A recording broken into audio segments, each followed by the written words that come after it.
Thursday brought an electrifying start to the Crankworx Whistler festival, setting the stage for what promises to be a weekend bursting with excitement, both on the dirt trails and beyond. But here's where it gets controversial. An atmospheric river was forecasted to hit the British Columbia coast by Friday, threatening to change the landscape of the competition entirely. Still, the legendary rainforest terrain of Whistler didn't disappoint, delivering a full day of thrilling, high-level contests before the downpour arrived. Specialized Dual Slalom, where technique meets raw power in the Boneyard. The Specialized Dual Slalom event unfolded in Whistler's iconic Boneyard, a purpose-built arena designed to push even the most experienced riders to their limits. This track featured tight gates that tested riders' control, an intimidating gap jump demanding courage, and steeply banked berms requiring expert cornering skills. The challenge was a delicate dance. Riders had to balance the daredevil risk of blasting through at high speed with the need for precision to avoid costly mistakes. Fans flocked in large numbers, energizing the atmosphere as the day's competition unfolded. On the women's side, last year's Queen of Crankworx, Martha Gill, faced off once again against Jordy in a gripping final showdown for the gold medal. Jordy took charge early by establishing a lead in the first run and then reinforcing it in the second, ultimately clinching both the day's top prize and the overall Crankworx Dual Slalom Series championship. In the battle for bronze, Julia Lofquist-Traum delivered a stellar performance in Run 1 and capitalized on Elena Henderson's unfortunate crash during Run 2 to secure third place. The intensity of the women's finals was palpable as Jordy and Martha Gill raced neck and neck, each displaying impressive skill and determination. Meanwhile, the men's final saw Dante Silva hold a tight advantage over fellow American Austin Warren, sealing his victory with a strong performance in the decisive run. Local crowd favorite Tegan Cruz brought the energy alive by expanding his lead over Sam Blenkensop to grab the bronze medal. Notably, Blenkensop's journey to the small final included knocking out reigning king of Crankworx, Ryan Gilchrist, in the quarterfinals, a dramatic upset, although Gilchrist maintained enough points to secure the overall Dual Slalom Series title. With these results, the 2025 titles for King and Queen of Crankworx are all but sealed. Jordy emerges triumphant as Queen after a fierce season-long rivalry with breakout star Sabina Koshakova, as well as former champions Martha Gill and Caroline Buchanan.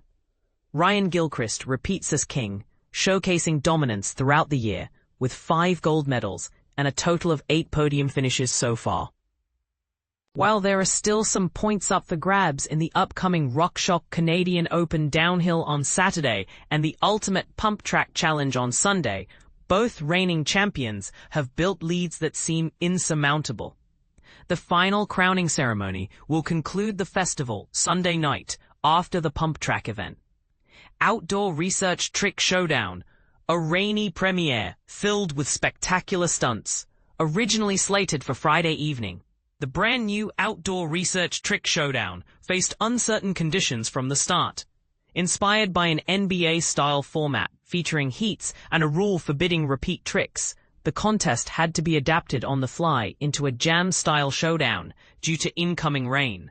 Still, despite worsening weather forcing an early finish for safety reasons, the event showcased a lineup packed with some of the world's top slopestyle and freeride riders who delivered breathtaking moves that left crowds in awe. Judging duties were handled by notable outdoor research athletes KJ Schiller, Damon Iwanaga, Georgia Astle, Kirsten Van Horn, Bas van Steenbergen, and Carson Stock. Ultimately, Robin Goomes impressed with an exceedingly clean backflip to take the gold, while David Godziek amazed the crowd with a Cashroll Barspin that earned him a well-deserved top spot. A fun tidbit: the checks awarded to Godziek and Goomes each showed a charming typo, mistakenly spelling 7 as 70, almost handing these incredible riders a $70,500 prize instead of $7,500.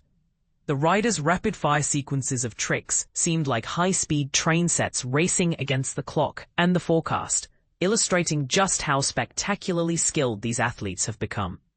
From tucked no-handers to insane flips, the progression in mountain bike freestyle is truly astonishing. Dirt Diaries capturing mountain biking soul through storytelling under twilight skies. To wrap up Thursday's action, the Dirt Diaries event drew a dedicated crowd to Whistler Olympic Plaza, undeterred by light drizzle. This beloved annual film competition blends compelling storytelling, creative filmmaking, and mountain bike culture into richly cinematic short films, lasting 4 to 6 minutes. Whistler-based freeride rider, photographer, and filmmaker Haley Elise stood out among the submissions, impressing judges with her visionary work and earning the 2025 Dirt Diaries Championship title. What lies ahead? Even as Thursday closes, Crankworx Whistler 2025 is far from its finale. Friday introduces the eagerly anticipated Bosch EMTB Challenge, guiding racers across some of Whistler's most famous trails. With the storm forecasted to clear, Saturday will feature the RockShox Canadian Open Downhill Elite Finals, rescheduled to ensure safety for riders and helicopter crews. And of course, Sunday's closing extravaganza includes the adrenaline-fueled Red Bull Joyride and the Ultimate Pump Track Challenge, promising fans a spectacular finish. Spectators can enjoy all the live excitement on site in Whistler, free of charge, or tune in to the live stream via Red Bull TV. For those who want to stay fully in the loop, the current event timetable is available online, and following @Crankworx on social media provides exclusive behind-the-scenes access, rider interviews, and the latest updates about the Crankworx World Tour. Crankworx, which began in Whistler in 2004, has blossomed into the premier mountain biking experience globally. This multi-stop international festival series brings together the best elite athletes across diverse disciplines, from slopestyle and downhill to pump track and more, for some of the most exciting competitions around. Beyond the pros, Crankworx events also welcome amateurs, next-generation athletes through the CW Next program, and young riders via Kids Works contests. The festival is a vibrant celebration of mountain biking culture, all set against backdrops of world-renowned destinations. For further details, visitors are encouraged to explore the official Crankworx website. So here's a question to stir the pot. With weather disrupting an event as high-profile as Crankworx, should organizers consider more flexible scheduling or indoor alternatives? And how might the increasing dominance of riders like Jordy Scott and Ryan Gilchrist impact the sport's competitive balance?